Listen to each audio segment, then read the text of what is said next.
অসম চৰকাৰৰ অভিলাষী আঁচনিৰ অন্যতম লাখপতি বাইদেউ আঁচনি। চৰকাৰে বিভিন্ন সময়ত লাখপতি বাইদেউ আঁচনিৰ জৰিয়তে গোটৰ মহিলাসকলক স্বাৱলম্বিতাৰ পথ দিয়াৰ কথা উল্লেখ কৰিছিল। যদিও উক্ত আঁচনি প্ৰস্তুতকৰণৰ ক্ষেত্ৰত বিজেপিৰ কৰ্মকৰ্তাই কৰা কাৰ্যতে এতিয়া সৰব হৈ পৰিছে বৰদলনি উন্নয়ন খণ্ডৰ অন্তৰ্গত এইসকল মহিলা আৰু স্থানীয় ৰাইজ।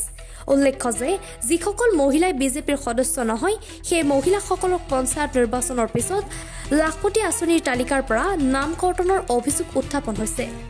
লক্ষণীয় বিষয় যে যিসকল প্ৰকৃত হিতাধিকাৰী তেওঁলোকৰ নাম কৰ্তন কৰি বিজেপিৰ কৰ্মকৰ্তাসকলে নিজ পত্নী আৰু 5 বছৰ পূৰ্বে বেলেগ জিলালৈ বিয়া হৈ যোৱা জীয়ৰীক এই আঁচনিত অন্তৰ্ভুক্ত কৰাৰ অভিযোগ উত্থাপন কৰিছে সচেতন মহলে। এতিয়া প্ৰশ্ন উত্থাপন হৈছে এই আঁচনি ৰূপায়ণৰ ক্ষেত্ৰত মুখ্য ভূমিকা চৰকাৰী বিষয়া কৰ্মচাৰীয়ে ল'ব লাগেনে বিজেপি দলৰ নেতাই ল'ব লাগে? বৰদলনি বিভিন্ন পঞ্চায়তত ভুক্তভোগী মহিলাই বৰদলনি উন্নয়ন খণ্ডৰ কাৰ্যালয়ত এই বিষয়টো উত্থাপন কৰিছে যদিও এই মুহূৰ্তলৈ কোনো সঁহাৰি নোপোৱাৰো অভিযোগ উত্থাপন হৈছে। কথা হ'ল এনেধৰণৰ, আমি চৰকাৰী আঁচনিত অন্তৰ্ভুক্তি হোৱা সকলোলৈকে মই ধন্যবাদ জনাম। যিসকলে আঁচনি প্ৰস্তুত কৰিছে তেখেতসকলকো আমি ধন্যবাদেই জনাম। দুখৰ বিষয়, লাখপতি বাইদেউৰ আঁচনিৰ ক্ষেত্ৰত এনেকুৱা কিছুমান বিষয় পৰিলক্ষিত হৈছে যে পঞ্চায়ত নিৰ্বাচনৰ আগমুহূৰ্তত তেওঁলোকৰ নাম সন্নিৱিষ্ট আছিল, কিন্তু দুখৰ বিষয়ে পঞ্চায়ত নিৰ্বাচনৰ ফলাফলৰ পাছত তেওঁলোকৰ নাম সেই তালিকাৰ পৰা বঞ্চিত হৈ আছে। এতিয়া ক্ষোভত জ্বলাৰ মেইন কাৰণ মহিলাসকল সেইটোৱেই যে পঞ্চায়ত নিৰ্বাচনত বিজেপিগিৰি নকৰিলে নেকি? এজেপি পকত যদি কোনোবা দুগৰাকী মহিলা ঘূৰিছিলে তেওঁলোকৰ নাম যদি আছিলে পঞ্চায়ত নিৰ্বাচনৰ পাছত তেওঁলোকৰ নাম কৰ্তন হৈছে। কংগ্ৰেছৰ লগত যদি কোনোবা দুগৰাকীমান ঘূৰিছিলে তেওঁলোকৰ যদি লিডাৰৰ চকুত পৰিছে তেতিয়াহ'লে তেখেতলোকৰ নামটো কৰ্তন হৈছে। উপযুক্ত গৰাকীক আঁচনিত অন্তৰ্ভুক্ত কৰক। আমি অনুপযুক্ত গৰাকীক আঁচনিত অন্তৰ্ভুক্ত কৰিলে আমিও সুখী নহওঁ, আমি বেয়া পাম। কিন্তু কথা হ'ল সেই নামখিনি কাটিব পৰা ব্যৱস্থা যেতিয়া আছিলে, আমি বিজেপি লিডাৰৰ এনেকুৱা কিছুমান কামো পচন্দ নকৰোঁ। নিজৰ ঘৰখনক লৈ লিডাৰগিৰি কৰিবলৈ বিচাৰে। শিক্ষয়িত্ৰী পত্নী আছে তেখেতৰ, এগৰাকী ছোৱালী বিয়া দিছে আজি 5 বছৰ আগত অন্য এখন জিলালৈ।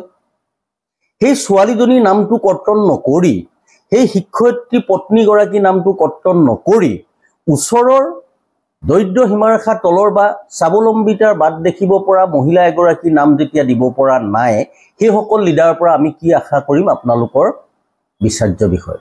যিজন লিডাৰ আৰ্থিকভাৱে তেখেতসকল সম্পূৰ্ণ সচ্ছল, এগৰাকী বিষয় শিক্ষক, আজি কিছু বছৰ আগতে তেওঁ অৱসৰ গ্ৰহণ কৰিছে। তাৰ পাছতে তেখেতৰ পত্নীয়ে চাকৰি পাইছে, তাৰ পাছতে তেখেতৰ জীয়েকক আজি 5 বছৰ হ'ল বিয়া দিছে। আৰে পত্নীৰ নামটো উঠিছে, জীয়েকৰ নামটো উঠিছে, কাষতে থকা বিধৱা মহিলাগৰাকীৰ নামটো কৰ্তন কৰি দিছে। অৱশ্যে সকলো লিডাৰ তেনেকুৱা নহয়, 2-এজন হৈছে। গতিকে আমি নেতৃত্বক আমি এনেধৰণৰ অনুৰোধ জনাব বিচাৰোঁ, ধৰণৰ দায়িত্ব দিবলৈ আচলতে দায়িত্বশীল ব্যক্তিক দিয়ক। ঘৰতে আঁচনি ধন আত্মসাৎ কৰা ব্যক্তিক এই বিষয়বাবৰ পৰা আপোনালোকে কৰ্তন কৰক, যদিহে ৰাইজৰ সমৰ্থন বুটলিবলৈ ইচ্ছা কৰে।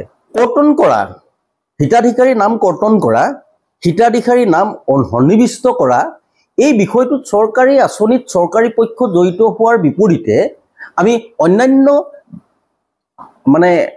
লিডাৰ যিসকলক আমি নেতৃত্ব বুলি কওঁ, নেতৃস্থানীয় দলৰ নেতৃস্থানীয় কিছুমান ব্যক্তিৰ হাতত অৰ্পণ কৰা হৈছে। কিয়?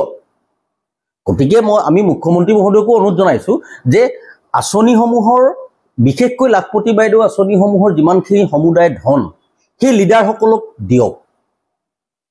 তেতিয়া আৰু এটা আপোনালোকৰ সুবিধা হ'ব, ঘৰে ঘৰে গৈ তেওঁলোকে পইচাটো বিদায় থৈ আহিব।